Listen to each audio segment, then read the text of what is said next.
Welcome back to Money on a Mission. My name is Cynthia DeFazio, and I'm joined today by Colin Evans and Dave Evans of Evans Financial Group, and we're talking all about taxes in retirement. I know it's not fun to talk about it, but we have to, because there's a difference between tax preparation and tax planning.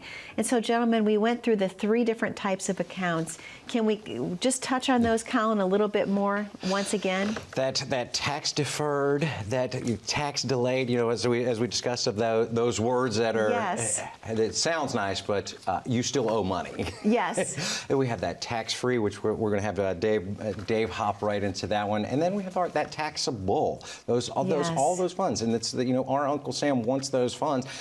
There's strategies that we can implement that we want to make sure that we do correctly, that put and keep the most amount on your side as opposed to Uncle Sam or the IRS's side. Sure. And Dave, I'm thinking to myself, a lot of people are getting ready to retire. And so when they retire all at one time, isn't that the perfect storm for taxes? Yeah, there are 10,000 people a day that are turning 65, which used to be the magic retirement time. And that's the age wave of the baby boomers, of which I am in there. And one of the third type of account that we talked about, taxable, tax deferred, and then tax free. And tax free, and I'm going to tell a story with that one, but tax free is, I'll give you some examples, a Roth IRA, or if you had a Roth 401k, that would be tax free. It grew tax free. You didn't deduct it going in. But when you take the money out, it's tax-free. Many times, for the most part, federally, municipal bonds are income tax-free.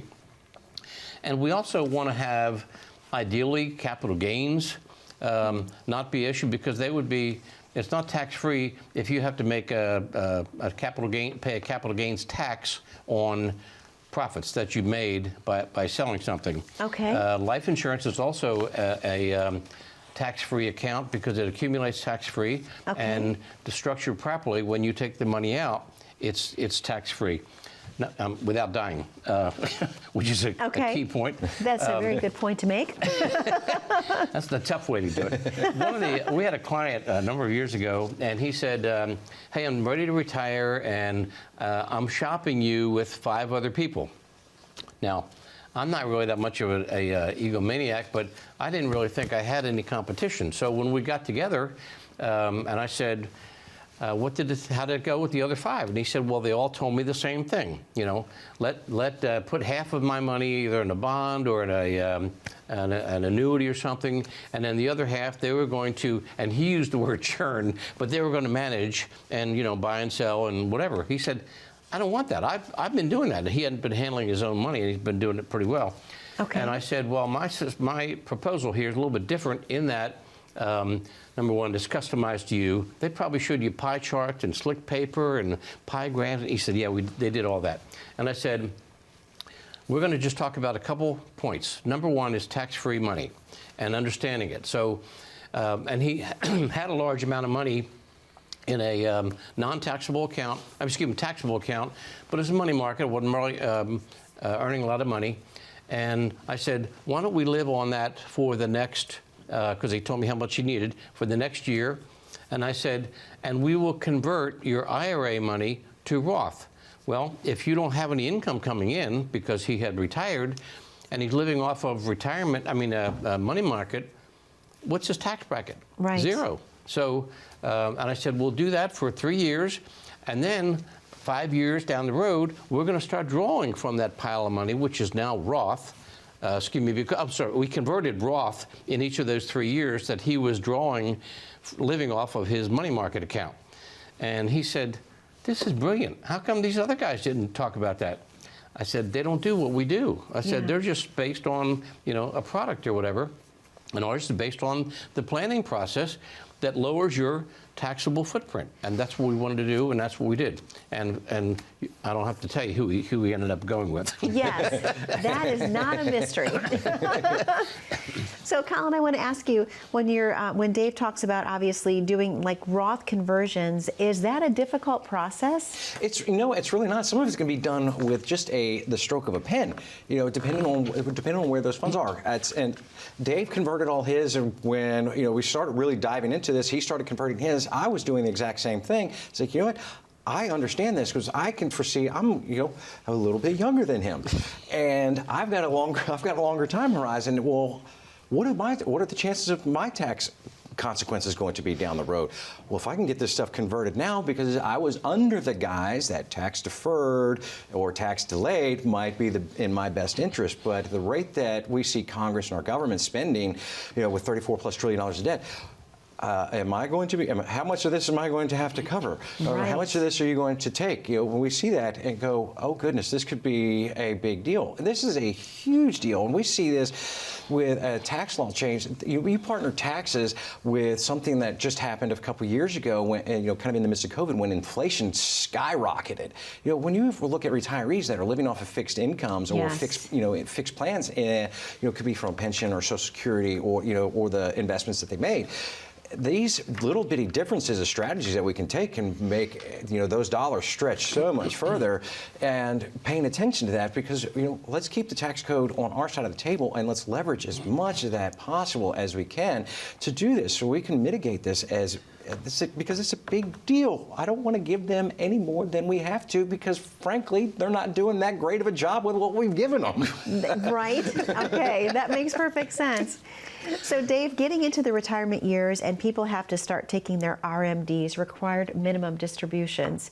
Talk to me a little bit about how taxes can affect that. Okay, number one, now that is age 73. It used to be age 70 and a half, then it was 72, now it's 73, and it's going to go up to ultimately 75 in a not too distant future. And the IRS is just saying you have to take money out because we want the taxes on the money. And in an ideal situation, they've been blessed and they have income sources from other, income from other sources coming in. They don't have to take the money out.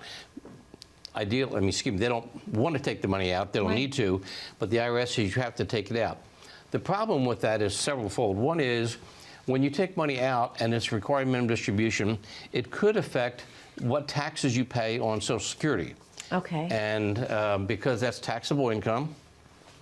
It's not taxable income if it's Roth, by the way. It's not going into the calculation. Okay. It can also impact what you pay for Medicare and Medicare Part B and Part D. Well, people think Medicare Part B and D are a fixed number, but they're not a fixed number. And they say, well, the premium went up. The premium didn't go up. It's a tax. I don't care how you slice it, it's a tax. Right. And it's a penalty if you made too much money. Well, if your required minimum distribution caused you to get extra money that you weren't really planning on, it could have an impact on your Medicare premiums going into the following year, that you have to pay a higher number because it threw you into that higher bracket. Wow. So we have Social Security and we have Medicare issues, and there is a solution around this that we use all the time for required minimum distributions. If someone is giving to a charitable organization, their church, that's the most obvious example, yes. But it could be any nonprofit 501c3 organization, and they don't need to take their required minimum distribution to maintain their lifestyle. And I say, well, since you can't deduct what you're paying you're donating to the church for the most part, because as Colin said, we're in a low tax bracket because of the Trump tax code, and you don't pay any taxes on the first about $29,000 if you're a married couple. Well, unless you're giving that much away, which many people are not, so you have to pay. You have to earn more. You have to pay, let's say, earn $10,000 to give away $8,000 to your church. Wow. Does that make sense? What if we could give the $8,000 from your IRA? Right. So instead of taking the required minimum distribution to me, which is taxable, I have it sent over to my charitable organization that I enjoy supporting, whether Okay. it's my church or any other organization, and that's called a qualified charitable distribution. And that is a tool that we have used many, many times, and I mean, people who are, and, you know, we're in the South, and a lot of people in the South are in, we'll call it the Bible Belt, and they're tithers. They're giving money to their Absolutely. church. Of And course. we say, and I ask them, this is a delicate question, how much are you giving to the church? And they say, they tell me the number, and I said, well, you have to take out, you have to earn more than that to give that money to the church. Why don't we take it from, you know, wherever your IRA is? And that way you won't pay any taxes on it. They're not going to pay any taxes on it because they're a tax-free organization. And it works phenomenal. It's a tool in the toolbox. And it doesn't affect Medicare premiums. And it doesn't throw you into the higher bracket in Social Security taxation. Perfect time for us.